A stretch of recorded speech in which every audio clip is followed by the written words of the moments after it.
مسجدیں آج شکوے شکایت کر رہے کہ وہ نمازی کہاں گئے، رمضان کے نمازی کہاں گئے، غائب ہے۔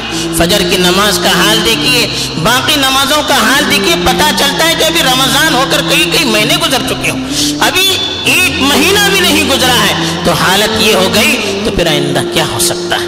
تو جب نماز میں اتنی کوتاہی ہوگی پھر اللہ کی مدد کی ہم کیسے امید کر سکتے ہیں؟ دشمنوں پر غلبے کی کیسے امید کر سکتے ہیں؟ سکون اور اطمینان کی زندگی کی کیسے امید کر سکتے ہیں؟ رزق کی کشادگی کی کیسے امید کر سکتے ہیں؟ آپسی محبت اور بھائی چارگی کی کیسے ہم امید کر سکتے ہیں؟ اللہ کی رحمت کے مستحق ہونے کی ہم کیسے امید کر سکتے ہیں؟ تو یہ کوتاہی اور ہماری کمزوری ہے، اس کمزوری کو دور کرنے کی ضرورت ہے جس سے سارے دروازے رحمتوں کے کھل سکتے ہیں۔ الحمدللہ رب العالمین والعاقبۃ للمتقین والصلاة والسلام علی سید الانبیاء والمرسلین خاتم النبیین محمد وعلی آلہ وصحبہ اجمعین، اما بعد۔ میرے دینی اور ایمانی بھائیوں، بزرگوں اور دوستوں، اللہ تعالیٰ نے جو عبادتیں ہم پر فرض کی ہیں اس میں ایک اہم رکن نماز ہے۔ نماز کے فضائل ہم سنتے رہتے ہیں، یہ پہلا حکم ہے جو احکام کہتے ہیں عمل کرنے کی چیزیں، تو عمل کرنے کے جو احکام ہیں اس میں سے پہلا جو حکم نازل ہوا وہ نماز ہے۔ روزہ، زکوٰۃ، حج، یہ ساری چیزیں بعد کی ہیں، پہلے جو حکم نازل ہوا وہ نماز ہوا، اور نماز کو فرض کرنے کے لیے اتنا بڑا اہتمام کیا گیا، اللہ کے رسول صلی اللہ علیہ وسلم کو آسمان پر بلایا گیا۔ معراج میں جب آپ گئے تھے آسمانی دنیا پر تو تحفے میں آپ کو نماز دیا گیا تھا، تو نماز کی اہمیت کو بیان کرنے کے لیے آپ کو آسمان پر بلایا گیا، ورنہ جتنے بھی احکام نازل کیے گئے وہ آسمان سے زمین پر نازل کیے گئے، لیکن نماز کے لیے زمین والے کو آسمان پر بلایا گیا۔ اس سے آپ اندازہ لگا سکتے ہیں کہ اللہ کے نزدیک نماز کی کتنی بڑی اہمیت ہے۔ اللہ کے رسول صلی اللہ علیہ وسلم کا جب انتقال ہو رہا تھا، آخری وصیتیں فرما رہے تھے، تو آخری وصیتوں میں سے ایک جو وصیت تھی وہ نماز کے بارے میں تھی، الصلاۃ الصلاۃ وما ملکت ایمانکم کا، نماز کا خیال رکھیے، نماز کا خیال رکھیے اور اپنے ماتحتوں کا خیال رکھیے۔ اس کا آپ نے اپنے آخری وقت میں بھی نماز کی تاکید کی۔ اور نماز ایک ایسا حکم ہے کہ انسان جب تک ہوش و حواس میں رہے وہ معاف نہیں اس کے لیے۔ آدمی بیمار ہے روزہ چھوڑ سکتا ہے، آدمی بیمار ہے حج نہیں کر سکتا، اس کے لیے رخصت ہو سکتی ہے، لیکن نماز کے بارے میں کہا ہوش و حواس میں جب تک ہے نماز فرض ہے اس پر۔ آدمی بیمار ہے، کھڑے ہو کر نہیں پڑھ سکتا، بیٹھ کر پڑھ سکتا ہے، بیٹھ کر نہیں پڑھ سکتا لیٹ کر پڑھ سکتا ہے، لیٹ کر نہیں پڑھ سکتا اشاروں سے پڑھ سکتا ہے، بہرحال ہوش و حواس میں ہے نماز پڑھنا ہے۔ سفر میں ہے، آدمی روزہ نہیں رکھ سکتا، اس کو چھوٹ دی گئی کہ بعد میں اس کو قضا کی جائے، لیکن سفر میں بھی نماز کے لیے چھوٹ نہیں دیا گیا، بلکہ نماز کے اندر تخفیف کی گئی، 2 کی جگہ 4 کی جگہ پر 2 پڑھیے لیکن نماز پڑھیے۔ بہرحال ایسے ہی جہاد آدمی کرتا ہے، جہاد کے موقع پر دشمن سامنے سے حملہ آور ہو رہا ہے، ایسے موقع پر بھی نماز معاف نہیں ہے۔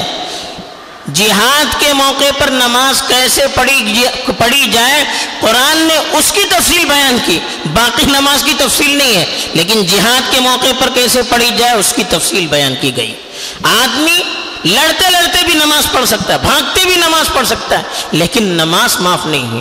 اتنی اہم چیز ہے نماز، یہاں تک کہ اللہ کے رسول صلی اللہ علیہ وسلم نے فرمایا بین الکفر والایمان ترک الصلاۃ، آدمی کے کفر اور ایمان کے درمیان فرق کرنے والی چیز نماز ہے۔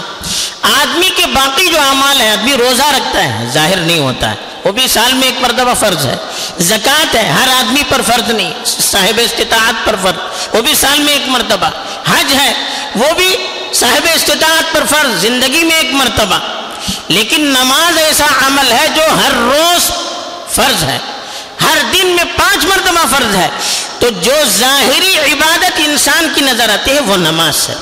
تو نماز کے ذریعے سے ایک آدمی کے کفر اور ایمان کا فیصلہ کیا جائے گا۔ ظاہر میں اگر آدمی نماز پڑھتا ہے تو اس کے ساتھ مسلمانوں کا ساتھ سلوک کیا جائے گا۔ ایک آدمی نماز نہیں پڑھتا ہے پھر اس کے اسلام کا کوئی اعتبار نہیں ہے۔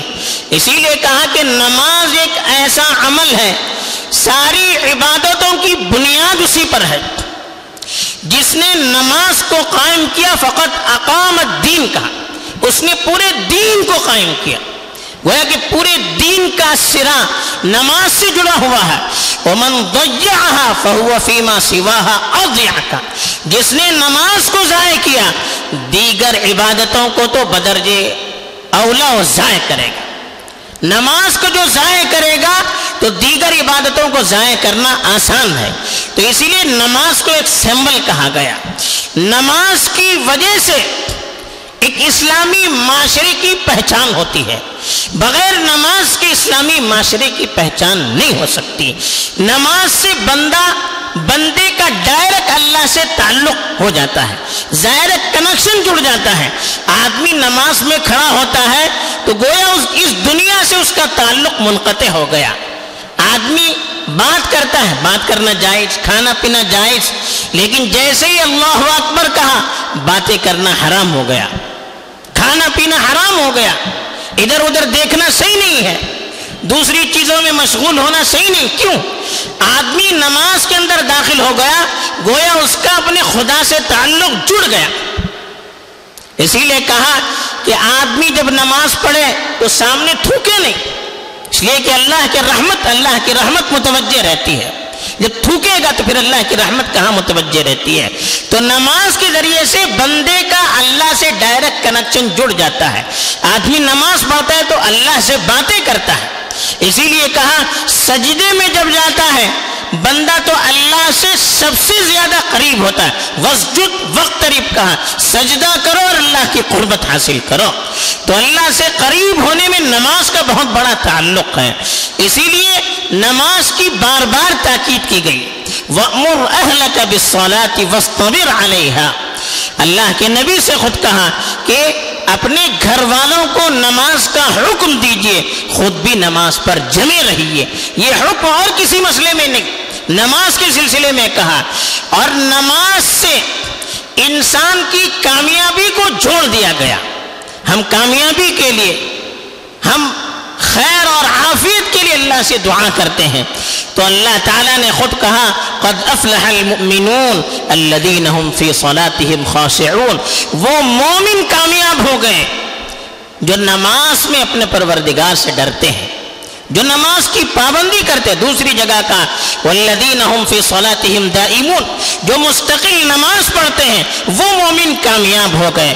قد افلح من تزکا وذکر اسم ربہ فصلی، کامیاب ہو گیا وہ انسان جس نے دل کی صفائی کی اور اپنے پروردگار کو یاد کیا اور نماز پڑھا۔ یعنی نماز پروردگار کو یاد کرنے کا بھی ذریعہ ہے، نماز دل کی صفائی کا بھی ذریعہ ہے، اور نماز کامیابی کا بھی ذریعہ ہے۔ تو ہم دنیا میں کامیاب ہونا چاہتے ہیں، ہم دنیا میں سرخرو ہونا چاہتے ہیں، ہم دنیا میں سربلند ہونا چاہتے ہیں، تو سب سے پہلے ہمیں دین کی وہ بنیاد جس کو ستون کہا گیا، اسلام کے 5 ستون پلرز کہے گئے، اس میں سے ایک پلر نماز کو کہا گیا۔ تو نماز کی پابندی ضروری ہے۔ رزق کے لیے ہم پریشان رہتے ہیں، آدمی رزق کے لیے پریشان رہتا ہے، اپنی زندگی گنواتا ہے کس کے لیے؟ اپنے گھر والوں کو چھوڑتا ہے کس کے لیے؟ اپنی جوانی کو کھپاتا ہے کس کے لیے؟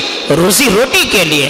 روزی روٹی کے بارے میں اللہ نے کہا نماز کی پابندی کرو، لا نسألک رزقا نحن نرزقک، آپ اپنے گھر والوں کی فکر کیجئے، ان کی نماز کی فکر کیجئے، خود نماز پڑھیے۔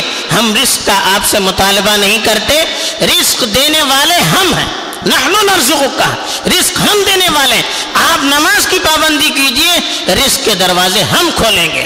حضرت ابراہیم علیہ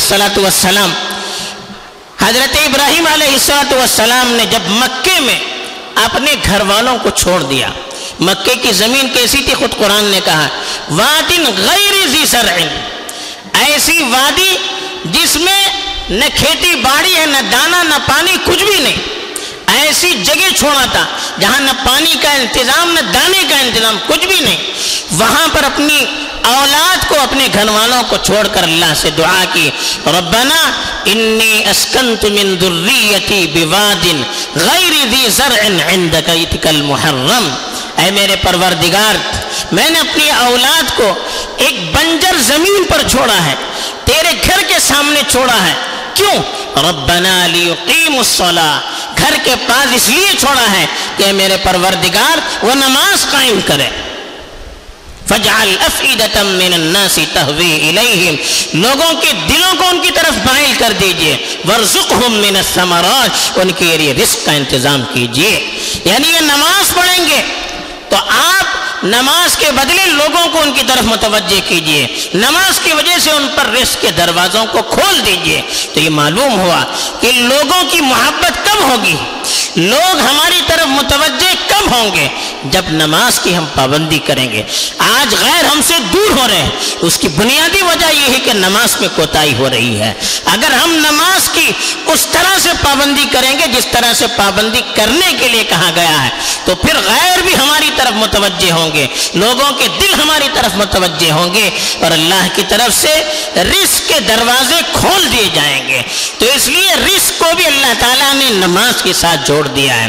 ایسے ہی برائیوں سے بچنا ہے، بے حیائی سے بچنا ہے، بدکاری سے بچنا ہے، غلط کاموں سے بچنا ہے، تو نماز سب سے اہم اختیار ہے۔